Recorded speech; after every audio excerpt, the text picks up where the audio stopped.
प्रिय मित्रों, नमस्ते। आज विश्व अर्थराइटिस दिवस है। प्रत्येक वर्ष 12 अक्टूबर को विश्व अर्थराइटिस दिवस मनाया जाता है।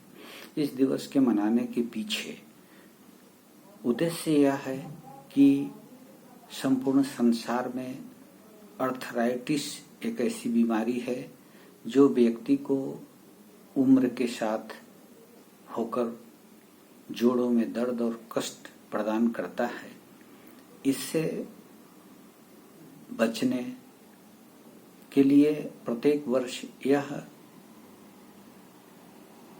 अर्थराइटिस दिवस मनाया जाता है। प्रत्येक मानव के जीवन में रोग, व्याधि, दुख, कष्ट, सुख, आनंद की अनुभूति होती है। यह समय का चक्र है, चलते रहता है।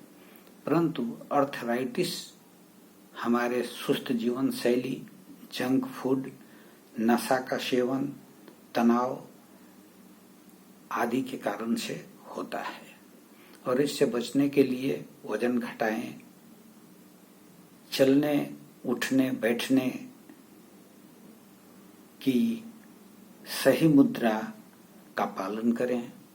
हम उठने, बैठने, खाने, पीने, रहने, चलने में जो सही मुद्राएं हैं उसका पालन नहीं करते हैं, उस कारण से भी हमें अर्थराइटिस होने की संभावना रहती है और यह हमें परेशान करता है।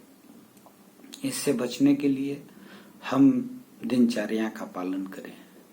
मित्रों, समय को पहचाने, यह सर्वोपरि और मूल्यवान और बलवान है। समय बीत जाने के बाद उसे पाना असंभव है। इसलिए कहा गया है कि यह मूल्यवान और बलवान है, क्योंकि पराक्रम और पुरुषार्थ से सब कुछ हासिल हो सकता है, पर बीता हुआ समय नहीं आ सकता। इसलिए इसे सर्वोपरि, मूल्यवान और बलवान कहा गया है। इस पर किसी का नियंत्रण नहीं है। पद, गरिमा, शक्ति के बदौलत हम अनेक चीजों पर नियंत्रण पा सकते हैं। बुद्धि और कौशल से मनुष्य बहुत सारे चीजों पर नियंत्रण प्राप्त कर चुका है, परंतु समय पर किसी का नियंत्रण नहीं है। इसलिए इसके मूल्य को पहचाने और व्यक्ति वही अपने व्यक्तित्व को विराट बना देता है जो समय के मूल्य को पहचानता है। आज जैसा समय है कल नहीं रहेगा और कल भूतकाल में भी वैसा नहीं था। परिवर्तन संसार का नियम है। हम परिवर्तन के अनुरूप अपने जीवन शैली, अपने मनोदशा को समावेशित करेंगे, तभी हम समय के साथ चल पाएंगे। इसलिए समय के मूल्य को पहचानें। समय निष्ठ होकर समय का मोल पहचान कर अपने जीवन को हम सार्थक बना सकते हैं। हम समय निष्ठ नहीं रहते हैं। समय पर सोना, समय पे जगना, समय पे खाना, समय पे अपना काम करना, समय पर नियत समय पे किसी काम को संपादित करना, यह मनुष्य के जीवन में श्रेष्ठता लाने का सबसे बड़ा गुण है। हम इसका पालन करें, तभी यह समय हमें इज्जत देगा और समय हमारे जीवन को सार्थक बनाएगा। समय का इज्जत करें, समय को दोष न दें। हम अक्सर समय को दोष देते हैं, अभी मेरा समय खराब चल रहा है, ऐसा हो गया, वैसा हो गया। समय को दोष देकर हम अपने को सुरक्षित महसूस करने का कोशिश करते हैं, लेकिन यह तरीका उचित नहीं है। समय का इज्जत करना होगा। हमने अपने समय का इज्जत नहीं किया तो समय हमारा इज्जत नहीं बढ़ा सकता है। इसलिए समय को दोष न देकर समय का इज्जत करें और अपने स्वास्थ्य को उसी के अनुरूप, समय के अनुरूप ढालें, तभी आप खुश रह सकते हैं। समय किसी का दास नहीं होता है। प्रायः बीते हुए स्मृति में हम खोए रहते हैं।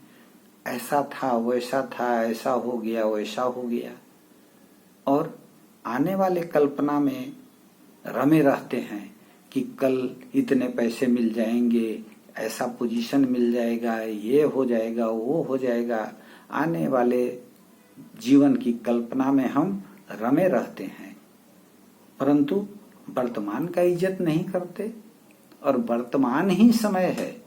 यह वर्तमान कल भूत बन जाएगा, और वर्तमान का सदुपयोग से ही भविष्य का निर्माण होगा।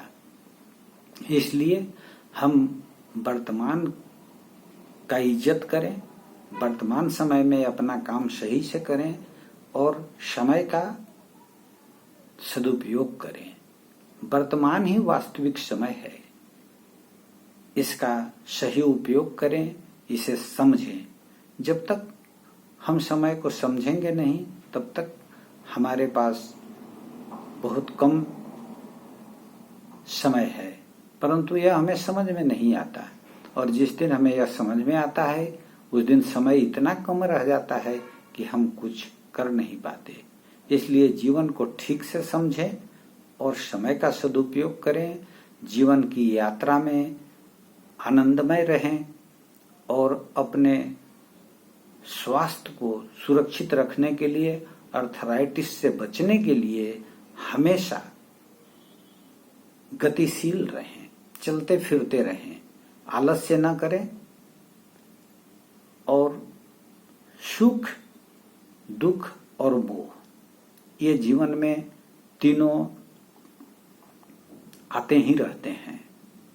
जो वस्तु जितनी मात्रा में धर्म से बनती है, उतनी मात्रा में वह सुख देती है, और जिस वस्तु में जितना अधर्म लगा होता है, वह हमें उतना ही दुख देती है। दुख का कारण पाप है और सुख का कारण पुण्य है।